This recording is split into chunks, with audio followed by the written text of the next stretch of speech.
Hello everyone, welcome to this afternoon's webinar with myself and David. Apologies, I hadn't realised we've started slightly later than we anticipated, and thank you of course for taking the time to come and join us today. It's absolutely fantastic. I know you're joining us from all over the place, all over the world, and it's always I don't know, we live in fortunately a very beautiful part of semi-rural part of the UK here, and it's always I still get a thrill from knowing that you know, we've got people joining us, as I said, from all parts of the globe. Anyway, wherever you are in the world, thank you for, as I said, for taking the time to come and join us. But before we start and go and look at some charts, can I draw your attention to the disclaimer that I know you can see on your screen? As you know, trading can be very risky, so please don't ever think of using money that you cannot afford to lose. Today's session is all going to be about stocks, and we are going to be using, I can move this on,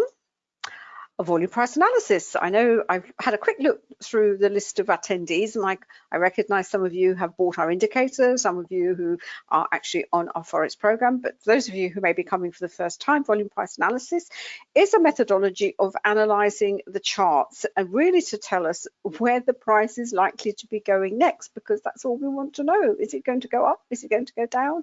Where's it going to stop? Where is it going to pause? And the methodology, the kind of initial, the basic concept of the methodology you can find at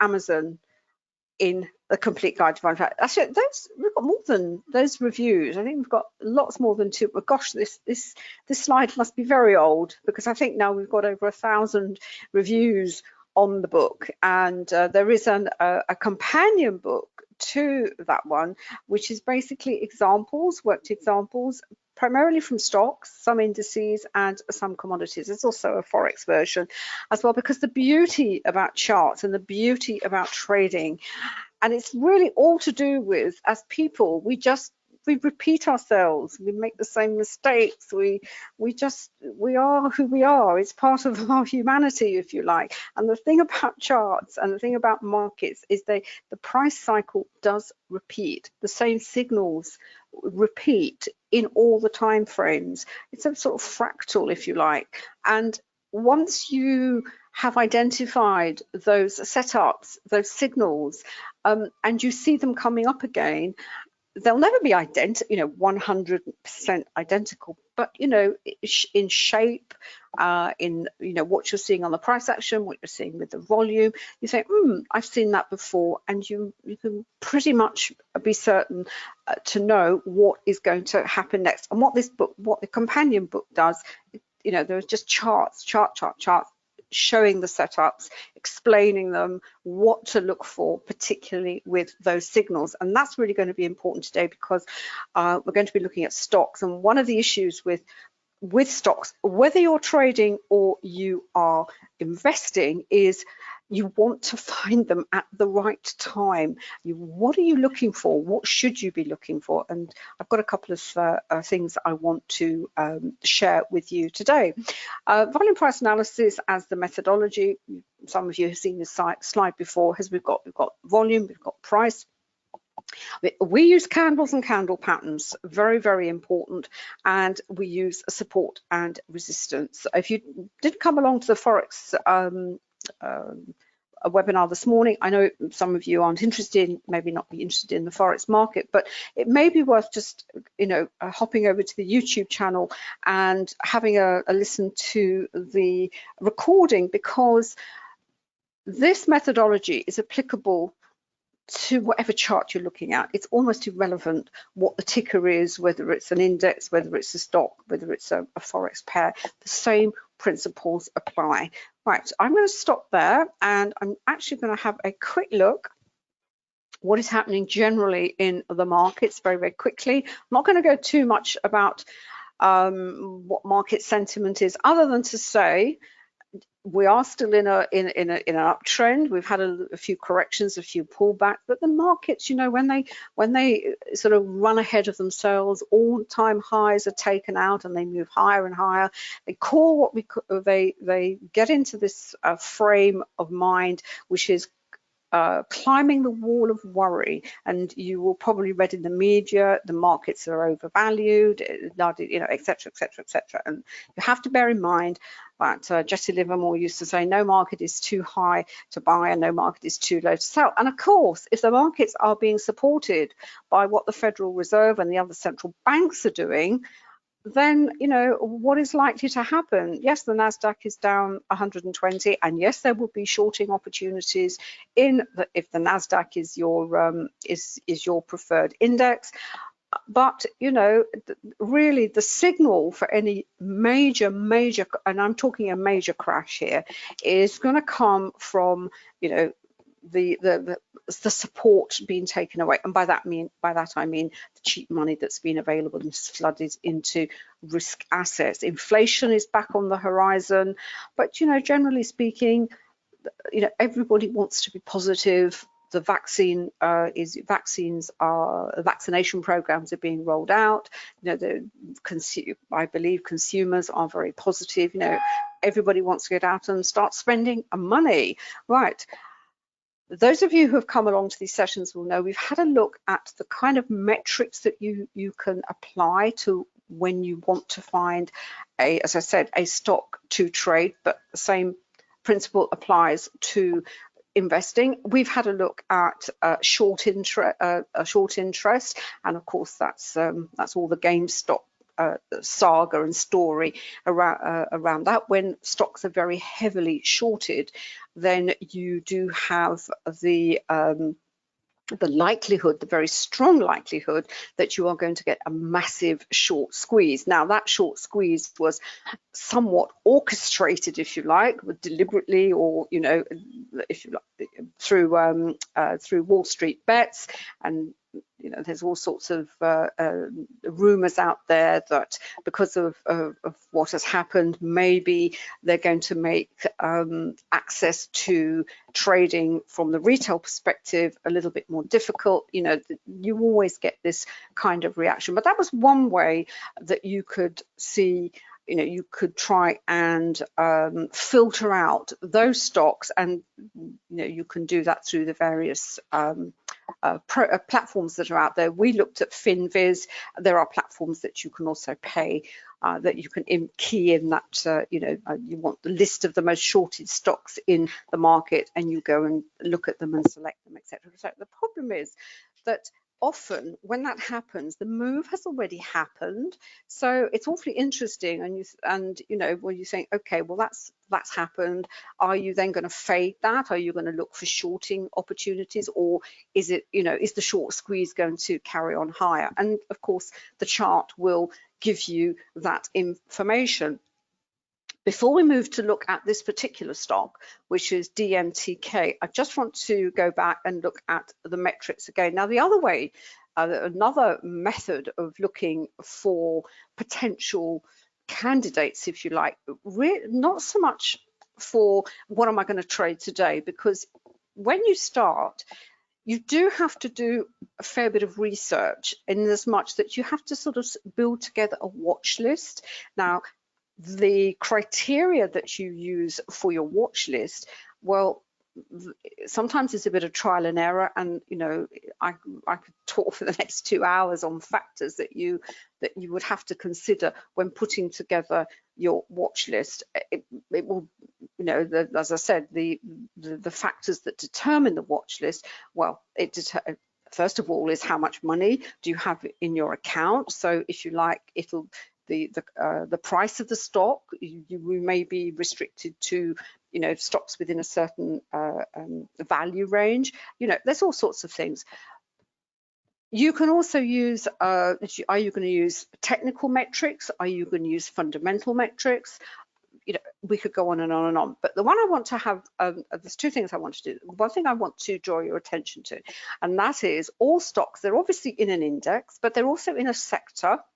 And looking at sectors that are doing well at the moment, sectors that are doing badly at the moment, can you know, it can start your initial journey, if you like, into finding a stock that possibly you could put on a watch list and maybe think, that's maybe, and you then build up a little, as I said, a little portfolio, a little watch list. And then that's when the technical side comes in, there's the VPA comes in, and once you understand volume price analysis and you begin to look particularly at the candle patterns and the pattern of what's seeing on the chart, and looking at the volume that is coming in at different times on that chart, you could possibly have yourself a really nice stock that, you know, that is a chart and a stock that you think, you know, I'll just keep an eye on that, and you just keep adding to the background information to that stock. So you would find out when is the reporting date for that stock, what is the latest news for that stock. And the one I wanted to show you as an example is, as I said, is the DMTK stock. But to go back to sectors, we're going to do Chart Smart, David, from now on to help us. Yeah, so far in these sessions, we're looking at free services. Finviz is one, although they do a paid version to help with stock screening. Yahoo Finance, there's all sorts of them. We always use a platform called Chart Smart. We used it many years ago when we were more heavily involved with covered call writing, and it was fantastic. And I'm going to resubscribe to it because it's not terribly expensive, and it has both Canadian and US stocks. So I'll be working on that, and I'm working my way through the filters again, you know, and putting something together so that we can just go straight into it and away we go. And using it in conjunction with a TradeStation where you have radar screens, because obviously you then want to input them for the technical picture, and using the different technical metrics that you may be using. You may be looking for covered call writing, for example. We would be looking for a stock that was in congestion with a mildly bullish bias, as it were, because you didn't want it to go up too high, but you want it to go, we want to stay in congestion.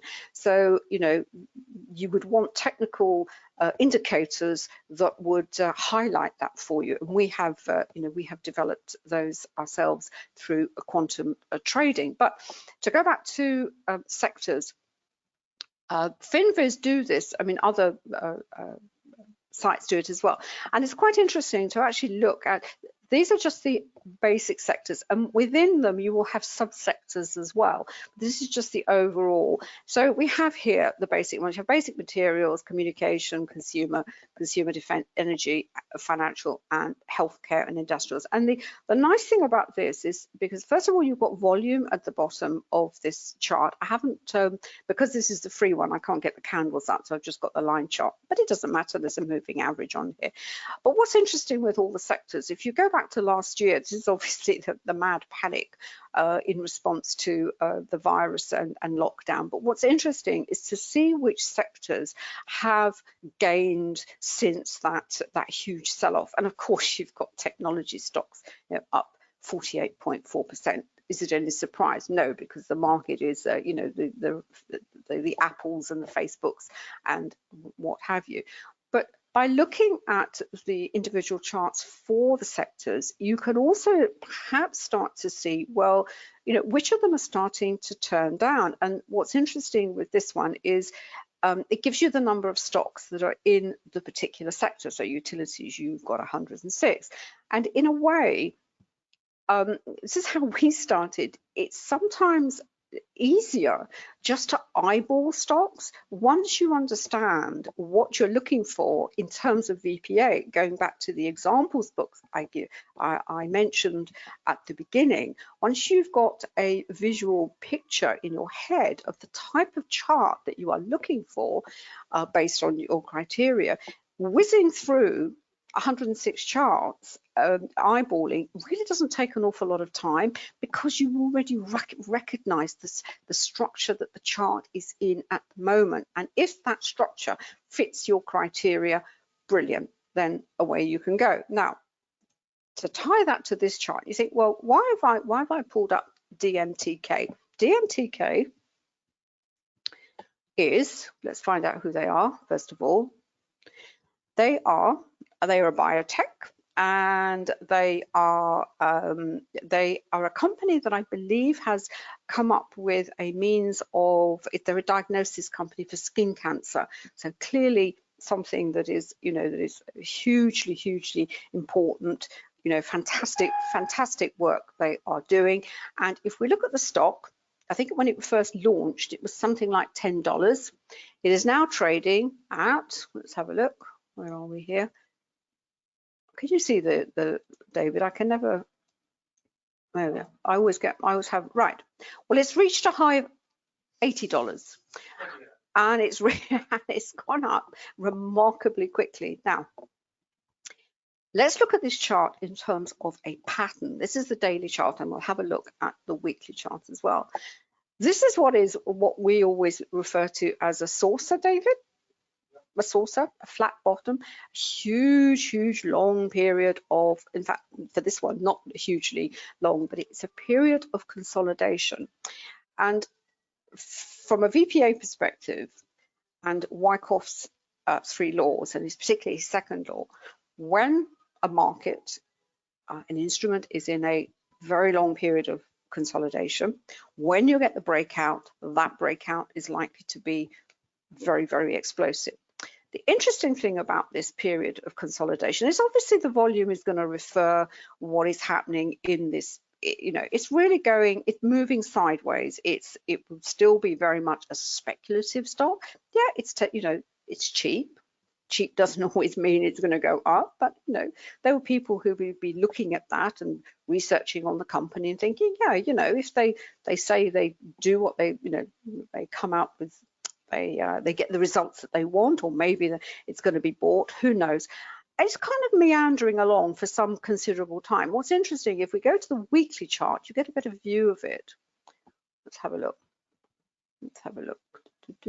What's happening with it? Let's have a look. Just move that back again. I need it to reload my indicators. Hold on a second. Just bear with it. There we are. This is much more important on the weekly chart. What happens in a period of consolidation? We're looking at the weekly chart. The same applies if you are looking at a faster time frame. The same principles apply. The instrument will go into a consolidation, and it will build regions of support and resistance, and it will trade in those regions for a considerable amount of time. With NinjaTrader, we've developed this indicator called the accumulation and distribution. We call it accumulation and distribution. But if you can see here, this blue hatch line is much thicker than this one. And what that actually means is that it's been tested multiple times, and it's been tested and held.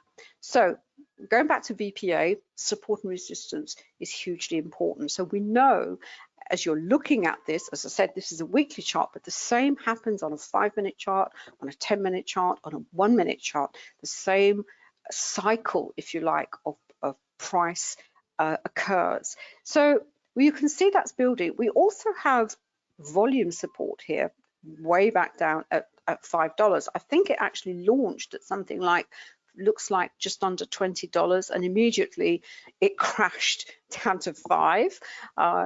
And the only sort of not saving grace for it, it actually triggered a volatility candle. And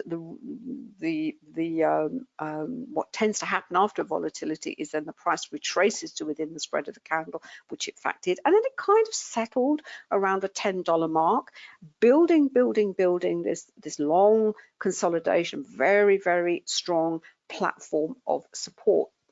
Volume is really consistent with what is going on here, but the most interesting part then is when you then look at something like this. Let's go to the daily chart and see. Let's have a look. This is when volume really comes into its own. This is the same, obviously, consolidation phase over a day. It's when you start to see these spikes come in, where there's buying coming in. It doesn't happen immediately. It happens, you get the first inkling there. Doesn't push it very hard, but remember that very strong platform of support that clearly held, because you have that little pullback not a lot of volume underneath it. And this is where your principles of VPA then start to kick in. Then you had another little up candle there with reasonable volume. You had this sort of down candle here, triggered a volatility, which is actually quite good because we know the price is going to retrace into within the spread of the candle. A lot of volume hit obviously the resistance that we had on the weekly chart, but then the volume starts to build, and it actually is, it's on volatility and momentum, but the volume spikes they get bigger and they get bigger, and then we come to the volume point of control. I'm just going to go back to the weekly chart because I should have mentioned or sort of highlighted is, if you look at the histogram at the back here, at some point the volume point of control would have actually been here. Before all this was created, this would have been the zone, if you like, where we had the most transacted volume. That's volume and price over time. Now it's actually moved high. It's actually jumped higher and now it's created a bigger region, as it were. So just wanted to highlight that there. So go back to the daily chart here. So you have this climbing all the time, you have these injections of volume, and then it comes to a pause because the VPOC has actually moved at $40. So, okay, you as trader or investor, you've seen all this. Perhaps this is you've missed this. That's, you know, we can't all be at the very bottom and at the very top, but you see the supporting volume that is coming in. It then goes into another phase of price action, consolidation phase, and we have some, you know, some quite sharp pullbacks, but this becomes a very strong support platform. You then look at the selling that's underneath, and well, you know, is it justify that range of price action? Well, it doesn't really justify it, and then it starts to move, and then we have the second move, if you like, where we've had this this explosive move, and then this pullback here, where the volume underneath it really doesn't kind of warrant that, and then you have the gap up, probably on maybe some major news, and I think the news is that whatever it is they're working on has actually worked and what have you. And now the stock is being talked as well. You know, you should have it in your portfolio, blah, blah, blah, blah. It's $80. This has gone from December last year. Let's have a look. Where's the date? This is December last year. So it's gone from 10 to 80. I'm not going to give any judgment call as to whether, you know, you should be looking to buying up it as an investor, because with VPA, and if this had been on my watch list, I would have been more interested. You know, if I hadn't got it there, then I would certainly been interested in here because of this volume that's under here. So with volume price analysis, as I said, you've got the chart, you've got to filter the charts out. You may have to do it, as I said, there is maybe a manual process involved, but it doesn't really take very long if you know what you are looking at. So I just wanted to highlight as I said, DMTK. If you want to look it up yourselves, you know, you can catch up on all the news on it, either at Yahoo Finance do it, the Motley Fool do it, and you then have all the other metrics, the fundamental metrics to do with the stock itself. And you can see here the 52-week range. In fact, it was $8, went below 10, and it's now trading at 81. That gives you average volume. And we'll be looking at average volume, what we mean by relative volume, in subsequent sessions. And we're also going to be looking at more closely at the Vwap, which is something that a lot of traders use out there. And these areas of support and resistance that are created by the price action, you know, they become more important. They become important to the market and to traders. They're seen as areas where people want to buy, people want to sell. How we define them, we use volume, areas of support and resistance. We use price-based support and resistance based on the accumulation and distribution. We also use our Camarilla indicator as well. And if I were to kind of say, well, where do I think this is going? Certainly this is for this week. If it gets to the R3, which is up to just under $85. The R3 and the R4 are important levels, but these are only in play for the rest of the week, so we'd have to see them for next week. The weekly ones are in play for the rest of the month, so let's see how those let's have a look. Well, it's actually blasted through the R6, which is the 6. We have 6 levels on this, so we're going to have to be looking at the weekly levels, because stock has just absolutely soared. It's taken out all the key monthly levels. So we will be looking at you know, I'll keep an eye on this, because I think it's interesting just to see how, you know, whether in fact it does make these potential levels up here. And going back to sectors, healthcare, let's have a quick look on FinViz. Healthcare, where is it? The healthcare, it's just generally under healthcare. Yeah, that's, you know, it's going up. There's a lot of stocks in healthcare. There's, you know, it's then divided up into subsectors of biotech, pharma, etc., etc. So you probably have to get a website or a piece of software that breaks them down into the subsectors. But it's certainly, you know, well, it's done plus 19, not as, you know, as spectacular as tech, which is up 48, but individually you will always find, you know, individual stocks that have done really, really well, or individual stocks that have done really, really badly. Right, if you've got any questions on anything I've said, just drop them into the chat box. We're happy to answer them for you. And meantime, I will now pass over to David. Thanks, darling. Hopefully you can see my screen. Just turn around. Yep. And hopefully you can hear me as well. Let's just move the chat box out of the way. There we go. It's been a very interesting start to the session, actually. And the reason it's been unusual is basically on this workspace, I've got the YM, the NQ, and the ES. These are the 3 primary indices for US markets. These are the futures contracts. So the YM is the Dow, the NQ is the NASDAQ, as you would expect, and the ES is the S&P 500. So these are basically the futures contracts which underpin the cash markets. So the cash markets have opened. They open at 2:30 our time at the moment. But what's interesting is this is another trap move. If you were with us this morning, we had a trap move. I think it was on the Aussie Swiss from memory, a trap on low volume. It was classic. It was also triggered with the volatility indicator. We always expect to have volatility at the open. It just goes part and parcel, hand in hand.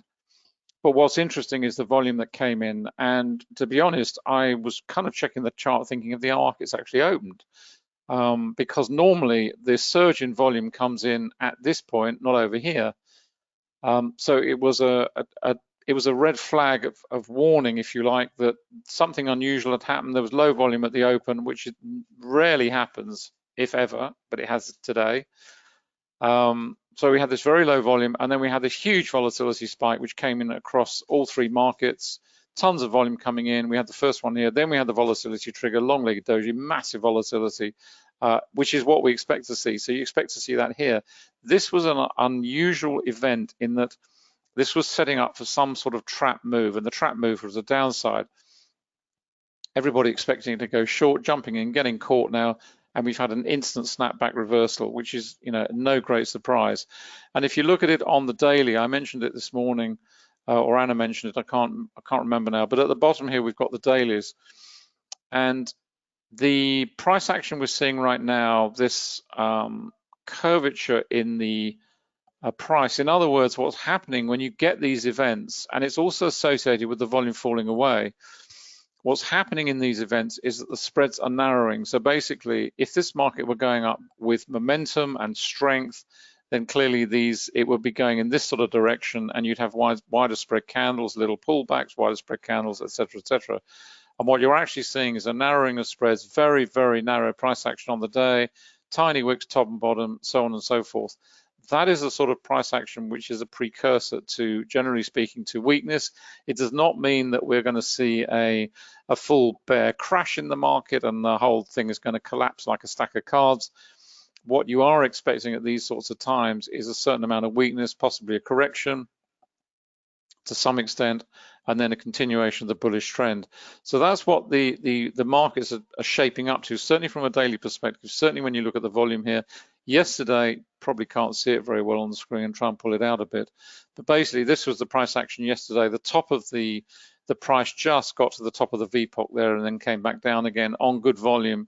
So it's hardly a sign of tremendous strength, because if yesterday's price action had been anything to go by, then you would have expected this to be probably above there even on that sort of good volume, and it wasn't. It's just a sign that the markets are very fragile at the moment. It's not to say not tradable, of course they are, but it just gives you a sense of the sort of perspective. Now, in terms of the NQ, slightly different. You do get this differentiation between the various markets over the months and years. Certainly in the last 12 months or so, 18 months even, we've seen the NQ, which has been rampaging higher on certain days, while the other two have been less bullish, and indeed on some occasions you also get divergence where you get one in particular, the NQ will be at odds with the other two. In other words, one is bearish and the other two are bullish, or vice versa. So ideally what you're looking for all the time, obviously, is all three moving in the same direction. But given what is going on in terms of pandemic and everything else, we have seen a lot of divergence, and certainly in terms of other factors as well, not least the US election, etc., etc. What we're seeing today, again, is some divergence, although the NQ is starting to recover, but it's not recovering as quickly as the YM on 5 minute at any rate. But the ES is doing a similar thing. But again, you've got this very low volume, high volume suddenly coming in late, lots of volatility, reversal back to the volume point of control. The question now is this going to reverse higher and continue on moving up? You can see the wick here to the bottom. It goes down to here, it's just coming back to here. The wick here is there, but you've got a much bigger spread to recover in terms of that one. And in terms of the ES, it's a similar picture there. So they are recovering. It's a question of whether this is going to recover longer term. In terms of the, I'm not quite sure which one I've got on here. Okay, this is the YM. This is on 15 second. This is pretty quick. It's a chart I use a lot. You can see how that's developed. Really nice trend. The trend monitor, which is our friend all the time, it just smooths out the price action. When the price action starts to reverse, when you get these little minor pullbacks, congestion phases, nothing on here at the moment. We had an extended congestion period here around 31,420. Starts to go into a darker blue. Is it going to reverse? Is it going to reverse? No. Then we get an injection of volume on up to the next level, and it's staying blue. It's just keeping us in through the whole of this transitional period. What we've also got on here is a breakaway from the volume point of control. We've got the accumulation distribution levels on here, which are, it's just a very visual way of presenting price action, where the thicker the line, the more, the greater the strength of that area, the thinner the line, less strong. You can see perhaps on the screen, this has been tested 6 times, so that's pretty strong. This is only 3, this is 2, this is 1. So each of them are denoted in that way. You can see here that the market's gone through this level. We expect it to go through that level fairly quickly because we've got a low volume node sitting there. So between 390 and 410 or 415 even, there's very little in the way of volume to act as resistance to the price action higher, because volume and price can be used in exactly the same way to define support and resistance. The principles are identical. We're just using different metrics, if you will. On the accumulation distribution indicator, on these levels here, the red and blue lines, these are purely based on price. So when the market comes down to test this level, it's held, it's pretty strong. Got a slightly less strong level here at 3. This one is 3 as well. They are price based, but when you're looking at volume in terms of volume of support and resistance, it works in exactly the same way. When you get to these areas of low volume, your expectation as a trader is the market's going to move through there pretty rapidly, because there's very little in the way of volume to act as resistance. Equally, when you get up to these sorts of levels, we've got volume building all the time. It's going to be much harder. The same in terms of if we're moving to the downside. Moving through here, there's a little low volume node, but it's backed up with a price-based level of support. So if the price was breaking away from the volume point of control here, which is the heaviest area of volume, As the volume falls away, that's great, but then you've got to hit this level. The volume here is slightly lower, and as it falls away, then you expect the market to move through there pretty rapidly because the volume is pretty lightweight. So we're up at this level. The trend monitor is now transitioning. We've been in this phase for quite some time. We've got a bit of choppy price action there. In terms of trend monitor, what's it doing on our 1 minute chart? Let's move up onto the 1 minute chart. Not too bad. It's staying a bright blue for the time being. Decent volume under that last one. What's the selling volume like under these candles? Not huge. It's not aggressive. We've got some price-based resistance up here, and we've got volume falling away quite rapidly. So in terms of the next move higher, if we can get through up into this level, that's good. From a volume perspective, we've got to get through that level, which is price-based resistance, and then we're clear away, and then obviously we move up onto the next level to see where we are in terms of the 3 minute chart, or wherever we are moving to in terms of our time window. Classic open, classic volatility trigger to the downside, big volatility trap, everyone jumping in short, getting short, immediate reverse. It's what you expect with the volatility indicator, and now we've come up here. And this is a key level, and this is why multiple timeframes are so important. Doesn't matter what you're doing.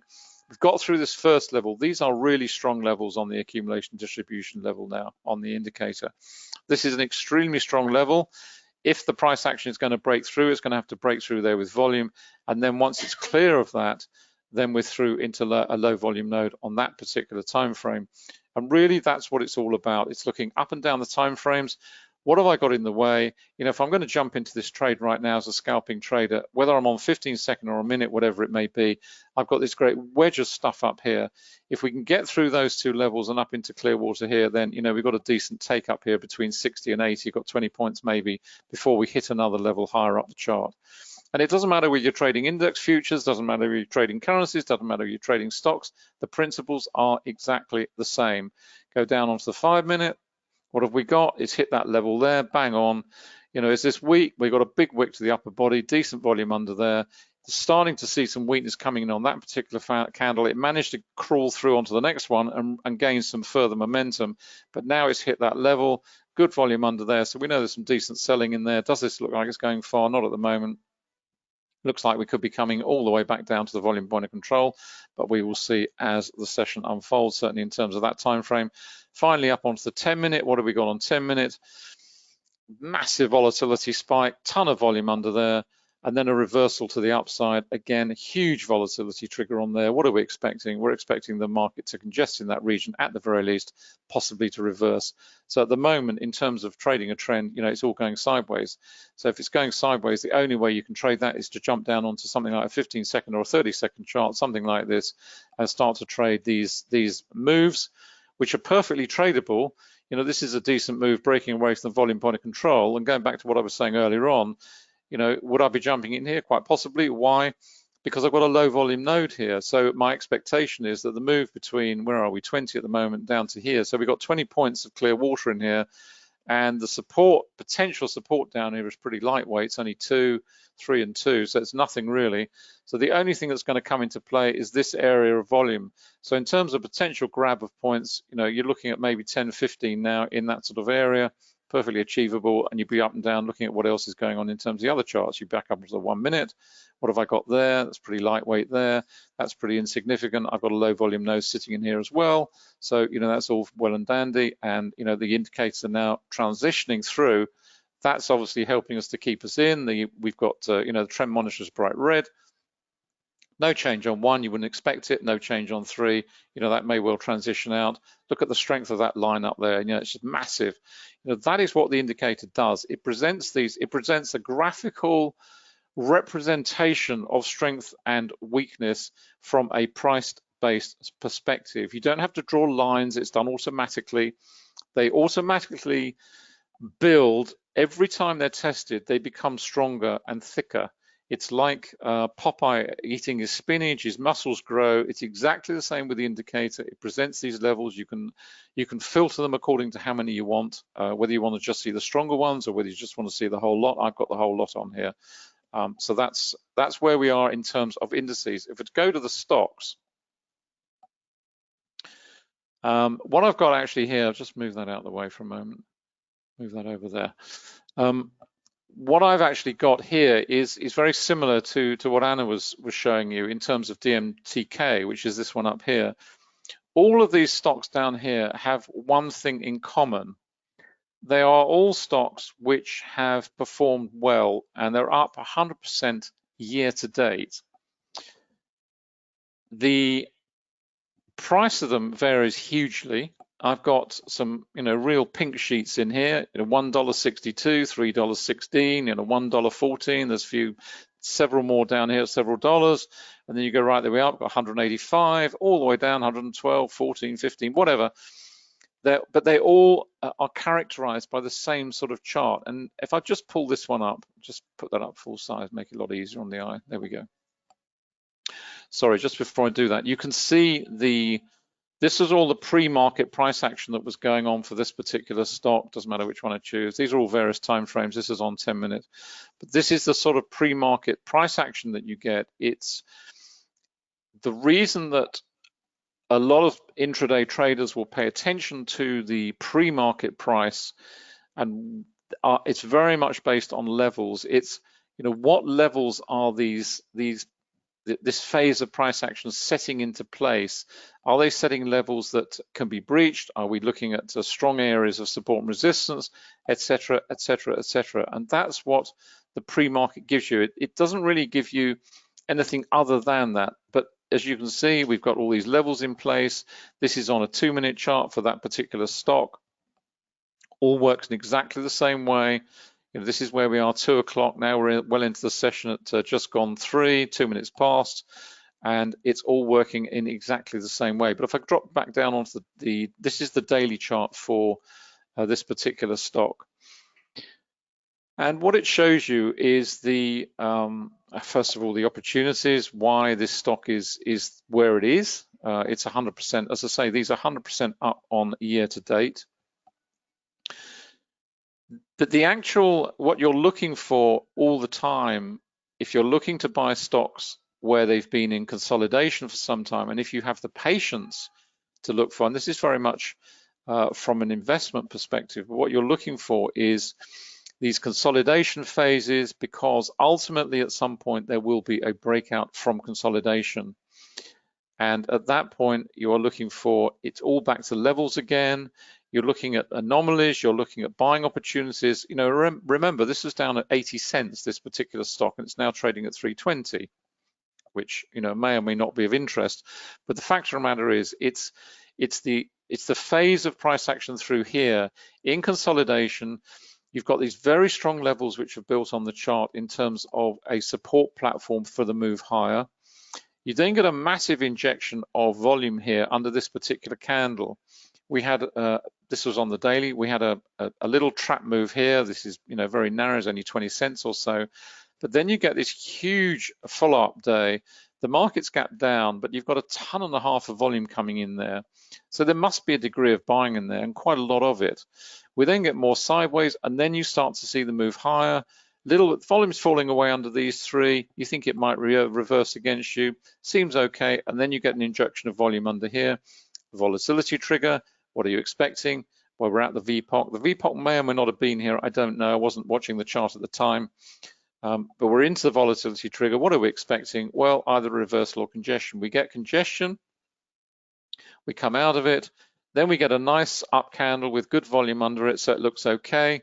The next following day, we get a slightly wider candle, but the volume's fallen away a little bit.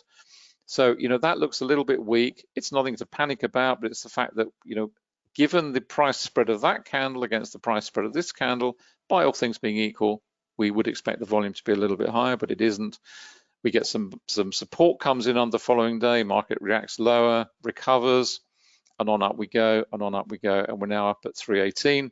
And in terms, I've got the Camarilla on here. In terms of Camarilla, we're now starting to hit the R4 up here. If I just pull that down a little bit, you've got the S6 here and the R6. So in terms of where we might expect this to go, we want to see it through the R4, and if we see it through the R4, then we're on up to the R6. Now, in terms of this particular stock, because it's so cheap, this is not hardly a great a dollar move, if you will, but percentage-wise, it all works in the same way. But we're looking at what, I don't know, 20 cents up to the R6 level. But it just gives you a perspective on the the sort of profile that you're looking for. And as Anna said, we used to go through something like 3,000 or 4,000 charts a night, and we used to do it visually, and we do it in a couple of hours, and you literally go through at speed and you just pick out the charts. You do it manually, and you can pick off those charts pretty quickly because you know exactly what you're looking for. You're looking for some sort of saucer shape, you're looking for some sort of consolidation, you're looking at volume profiles and all the rest of it, and then you're looking at an opportunity to jump in. I can't go all through all of these, obviously. Let's just let's just have a look at one or two of these. I've just refreshed the whole lot. These are on various time frames, on across to the daily down at the bottom right, which I'll just pull up full size for you. Similar sort of price action, you can see. Trading around the volume point of control for a long time. We had lots of levels here to battle through. You know, resistance becomes support and vice versa. We had resistance here, quite strong, into more volatility, lots of volume, into sideways. Now we're starting to move higher. Then we get more injection of volume, on up we go. That looks okay. What's interesting about the last few days on this particular stock is we've had this sort of move lower, coming off, where is it, $10 odd down to $9, but the actual selling volume is falling away. So what that's telling you is that the actual selling pressure is pretty weak in there. In other words, what you expect to see under a falling market is rising volume, and you haven't. You've got falling volume. So it's telling you that that selling pressure is falling away. So you can expect that market to recover, provided it doesn't, and this is not always the case, obviously. Not all boats rise on a rising tide or fall on a falling tide. In other words, when the indices are rising strongly or falling strongly, it doesn't automatically translate into those stocks rising and falling accordingly. It will have obviously a weight effect in there, but in a falling market, you'll see some stocks rising, and in a rising market, you'll see some stocks falling. Simple as that. Just have a quick look at one or two others. I haven't tagged any of these particularly. Let's have a look at that one. That's $23. Bit more expensive. Just wait for that to load up at the bottom right. There we go. Let's pop that up full size. Bit more choppy on the price action, that one, but similar sort of thing. And if you were looking at this down at $10, you're looking for the consolidation, then you're looking for potential buying. You know, when you get these big spikes in volume, it just gives you a sense that, you know, this market is starting to wake up, because when you look at the volume over here, it's very, very low. This is what you expect to see in congestion, very low volume. Then you start to see signals like this. You start to see the volume picking up, and then you start to see the volume here falling away. You've got selling pressure falling away, and then you start to see volume coming in on the daily, which is starting to tell you that yes, there is, you know, this is starting to be bought. This is a market that could actually go volatility trigger into congestion on up to the next level. 2 candles there, fine.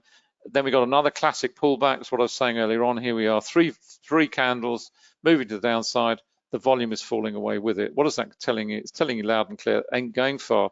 Why? Because if this market was going to collapse, you'd see rising volume. You've got falling volume. So it's telling you loud and clear. And the trend monitor is blue. So, you know, don't panic. On up we go. And, you know, we've moved up to this level now. We've got low volume node here, just trading in and around there. Down at the R4. Let's pull that up, where we got R6 is up at $30. So, you know, there is potential for that particular stock to carry on higher. And you'd be looking at this obviously in different time frames. You'd be looking at the weekly, possibly even the monthly, if you were looking at this as a long-term buy, from a buy and hold perspective at any rate.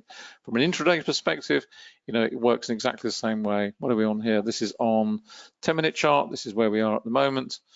And, you know, everything works in exactly the same way. It doesn't really matter what the chart is. So another pink sheet, 380. Quick look at that. And I have no idea what these companies do, other than I pulled them out on that particular metric. You know, this looks nice. Again, very strong congestion around here. Lots of volatility over here, way back in whenever. The volume is massively distorted. If I pull that out, you'll see how, and I can pull it out even further. Now we get a nice, more even picture of volume. You have to do it sometimes on these stocks and other markets as well.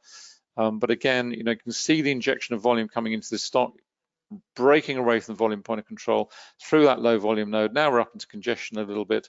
You know, there's more to come, and we're trading around the R1, R2. So if you pull that down, you know, we've got a long way to go up to the R4 before we hit a potential area there. And if we break through R4 on up to R6 at $5.50 and so on and so forth. So there we go. we'll do a lot more on stocks, but I guess the point is, let's just go and have a quick look at what's going on in terms of the primary indices first. That's where we are. That was, I think, negative. That's now gone positive. So, you know, the YM is clawing its way back. In fact, we're on the multiples, I think. Let's have a look at the multiple time frames. There we go. Where we are. Where were we? We had the little pullback, and it's reversing higher. The trend monitor's holding us in there, moving higher on there. Let's go up onto the 5-minute. We managed to breach that, if you remember, that very strong level there, which is very positive.